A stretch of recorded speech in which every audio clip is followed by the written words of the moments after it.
اور ایک اصول اور سمجھیے کہ جیسی کرنی ویسی بھرنی، یہ طے شدہ بات ہے.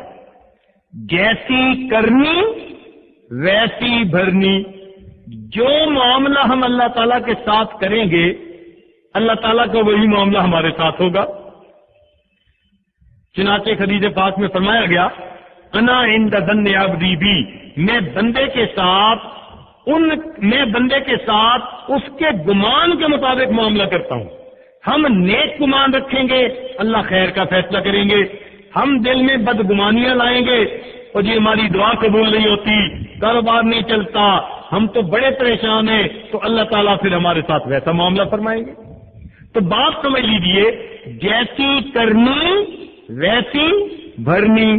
اب اس کی چند ایک مثالیں تاکہ یہ بات اچھی طرح ذہن میں بیٹھ جائے. سب سے پہلی مثال اللہ تعالیٰ قرآن مجید میں ایک جگہ فرماتے ہیں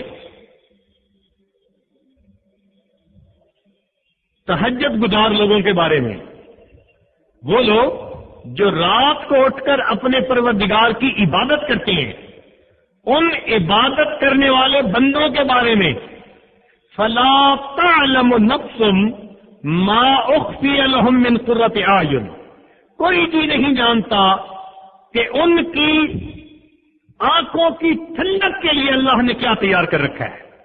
کوئی جی نہیں جانتا. اب یہاں پر ایک طالب علم کے ذہن میں اشکال پیدا ہوتا ہے کہ بھائی اگر بات یوں بنتی کہ کوئی جی نہیں جانتا ان کے دل کی راحت کے لیے کیا تیار کر رکھا ہے، ان کے نفس کے مزوں کے لیے کیا تیار کر رکھا ہے، مگر اللہ تعالیٰ تو فرما رہے ہیں ان کی آنکھوں کی ٹھنڈک کے لیے کیا تیار کر. تو آنکھوں کی ٹھنڈک کا کیا مطلب؟ تو ایک ذہن میں سوال پیدا ہوتا ہے. مفسرین نے اس کا جواب دیا. مفسرین نے فرمایا کہ دیکھو یہ تہجد گزار لوگوں کا مسئلہ تھا. جو آدمی تہجد میں جاگتا ہے، رات کو عبادت کرتا ہے، تو صبح کے وقت اس کی آنکھیں نیند کو ترس رہی ہوتی ہیں. ان لوگوں کی آنکھیں نیند کو دنیا میں ترسی، اللہ نے ویسا ہی معاملہ فرمایا کوئی نہیں جانتا ان کی آنکھوں کی ٹھنڈک کے لیے میں نے کیا تیار کر رکھا ہے. اچھا اور مثال دیکھ لیجئے. اللہ تعالیٰ فرماتے ہیں وَلَوْ تَرَىٰ إِذِ الْمُجْرِمُونَ نَاكِسُو رُءُوسِهِمْ عِندَ رَبِّهِمْ، اگر آپ دیکھیں اس وقت جب مجرم اپنے رب کے سامنے سر جھکا کے کھڑے ہوں گے. اب یہاں سر جھکا کے کھڑے ہونا اس کو وضاحت کے ساتھ کہا گیا. تو کیوں بھائی؟ مفسرین نے لکھا کہ یہ مجرم وہ لوگ تھے جو دنیا میں اللہ کے حکم کے سامنے سرتابی کرتے تھے، سر نہیں جھکاتے تھے، اللہ کے سامنے سر اٹھاتے تھے. کیونکہ انہوں نے گناہ ایسا کیا، لہذا قیامت کے دن ان کو شرمندگی کی وہی کیفیت دی جائے گی کہ یہ ندامت کے ساتھ اپنے سروں کو جھکا کر اللہ کے سامنے کھڑے ہوں گے. جیسی کرنی ویسی بھرنی. اچھا دیکھ لیجئے قوم یہود کے چہروں کو اللہ نے مسخ کیا، حالانکہ اور قوموں پر زلزلے آئے، یعنی ہوا آئی، پتھروں کی بارشیں ہوئی، مگر اس قوم کے چہروں کو مسخ کیا گیا. تو ایک طالب علم کے ذہن میں سوال آتا ہے کہ ان کو ان کی طرح عذاب کیوں نہ دیا گیا؟ مفسرین نے نقطہ لکھا کہ اللہ تعالیٰ نے ان کو یوم السبت میں مچھلیاں پکڑنے سے منع کر دیا تھا، مگر انہوں نے ہیلا نکال لیا کہ ہفتے کے دن دریا سے چھوٹے گڑھوں میں لے لیتے اور باقی دنوں میں پکڑ لیتے. گویا انہوں نے حکم خدا کو مسخ کیا تھا. اللہ رب العزت جب ناراض ہوئے عذاب بھی ویسا بھیجا. انہوں نے خدا کے حکم کو مسخ کیا، اللہ نے ان کے چہروں کو مسخ فرما دیا. جیسی کرنی ویسی بھرنی، یہ 100% طے شدہ اور پکی بات ہے. اچھا ایک اور علمی نکتہ، حضرت یوسف علیہ السلام پر بھی بہتان لگا، مگر بہتان کے جواب میں ایک بچے نے گواہی دے دی، وَشَهِدَ شَاهِدٌ مِّنْ أَهْلِهَا، گواہی دے دی گھر میں سے ایک بچے نے اور ان کی برات ہو گئی، لیکن بی بی مریم پر بھی بہتان لگا، اور بی بی مریم کی صفائی میں حضرت عیسیٰ علیہ السلام نے کوئی ایک فکرہ نہیں بولا۔ وہاں تو یہ کہا تھا نا، اگر قمیص آگے سے پھٹا تو اس کا قصور، پیچھے سے پھٹا تو اس کا قصور، بات ختم۔ لیکن جب بی بی مریم کا معاملہ آیا تو وہاں پر ایک فکرے کی گواہی نہیں، وہاں پر گواہی میں کئی آیتیں ہیں۔ یوں سمجھ لیں کہ آدھا رکوع بنتا ہے، یوں سمجھ لیجیے۔ تو یہ کیا معاملہ بھائی؟ آخر دونوں میں فرق کیوں؟ تو مفسرین نے یہاں نقطہ لکھا، وہ فرماتے ہیں وہاں ایک فرد نے الزام لگایا تھا کہ من اراد باہلی کا سوء، زلیخا نے الزام لگایا تھا۔ ایک فرد کے الزام میں اللہ نے ایک فکرے میں بات کو سمیٹ دیا، جبکہ بی بی مریم پر فرد نے الزام نہیں لگایا تھا، بلکہ فَأَتَتْ بِهِ قَوْمَهَا تَحْمِلُ، وہ بچے کو لے کے جب اپنی قوم کے پاس آئیں، قالوا، قوم نے یہ کہا، یا مریم لقد جئت شیئا فریا، یہ کیا طوفان چیز لے آئی؟ یا اخت ہارون، اے ہارون کی بہن، ماں کان ابوک امرأ سوء، تیری ماں بری نہیں تھی، ماں کی آنا ابو کے میرا سو، نہ تیرا باپ برا تھا، وما کانت امک بغیہ، نہ تمہاری ماں باغیہ تھی، تم نے یہ کیا کام کر دیا؟ اب دیکھیے پوری قوم الزام لگا رہی ہے، اب اس الزام کے جواب میں ایک فکرے سے بات نہیں بنتی تھی۔ اللہ نے بھی فرمایا میرے پیارے عیسیٰ علیہ السلام، پوری قوم الزام لگا رہی ہے، ذرا قوم کے سامنے وعظ کر دو، تقریر کر دو، تاکہ ان کے سامنے بات کھل جائے۔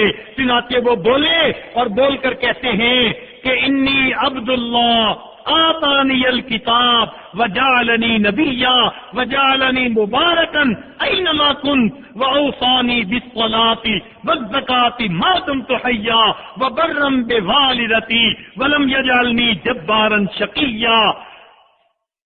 اب سوچئے کہ یہاں جو گواہی ہے وہ کتنے کلام میں پھیلی ہوئی ہے، والسلام علی یوم ولدت ویوم اموت ویوم ابعث حیا ذالک عیسی ابن مریم۔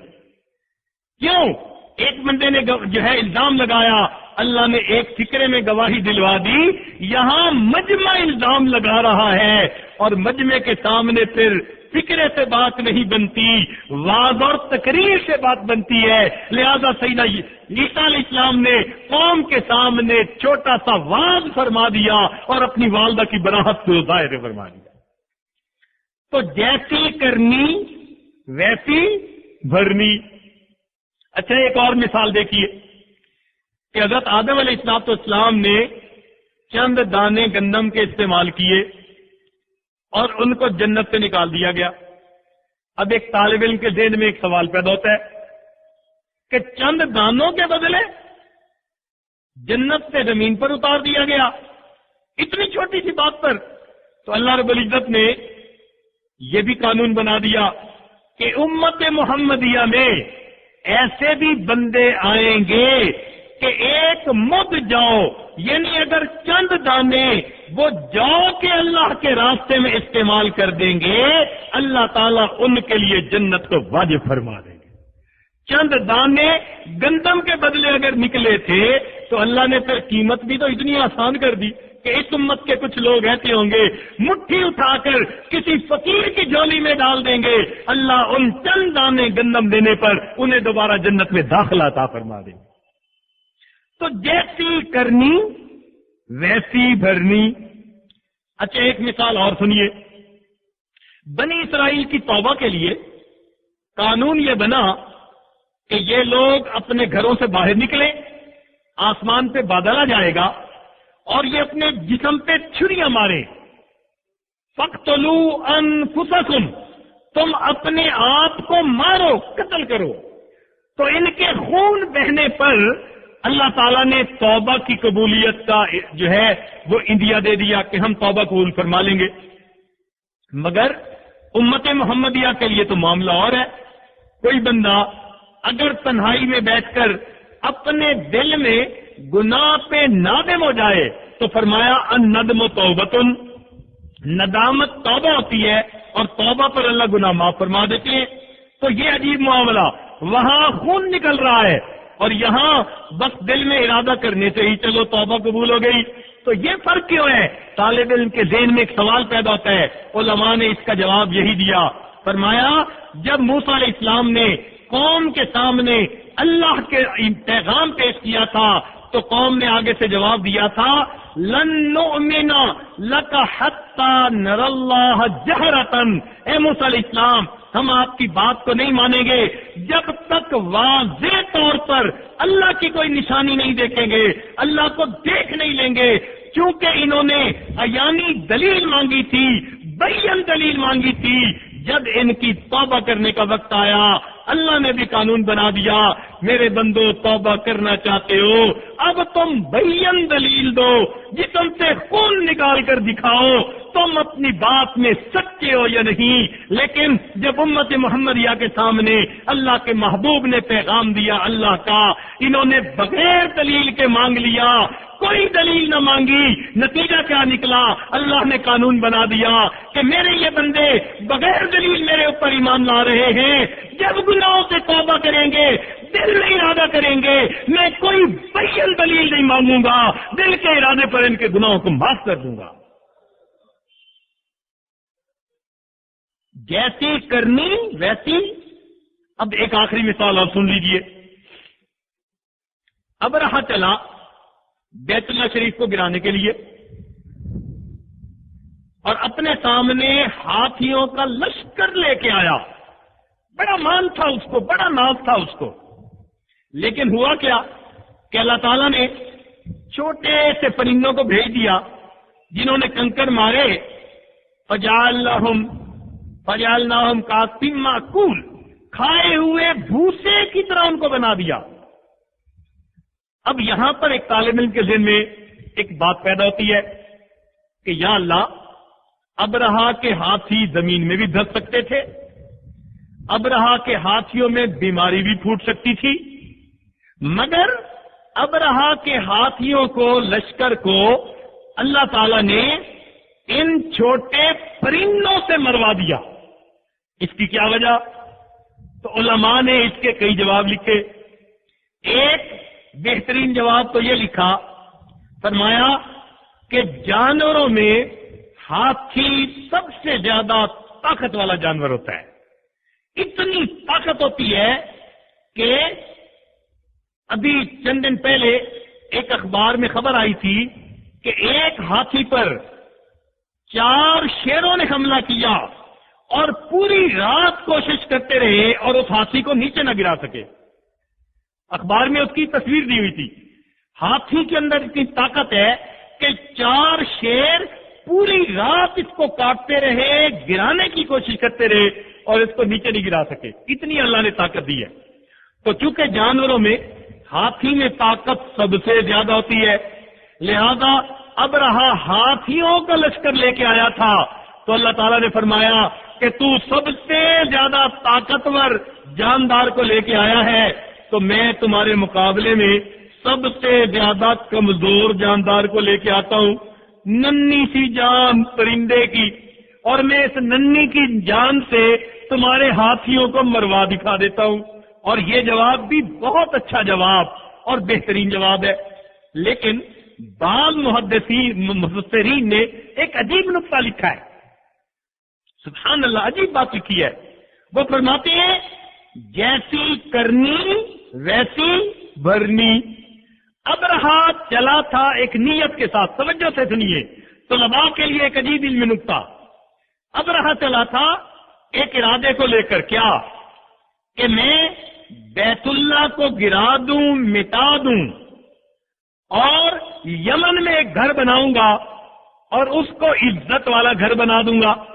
چنانچہ یہ اس نیت سے چلا تھا عزت والے گھر کو مٹا دوں گا اور جس کی کوئی عزت نہیں اس کو میں عزت والا گھر بنا دوں گا. گویا یہ خدا کی ترتیب کو بدلنے چلا تھا کہ میں عزت والے گھر کو مٹاؤں گا اور جو مٹا ہوا گھر ہے اس کو میں عزت دلاؤں گا، کیونکہ یہ اللہ تعالی کی ترتیب کو بدلنے کی نیت سے چلا تھا۔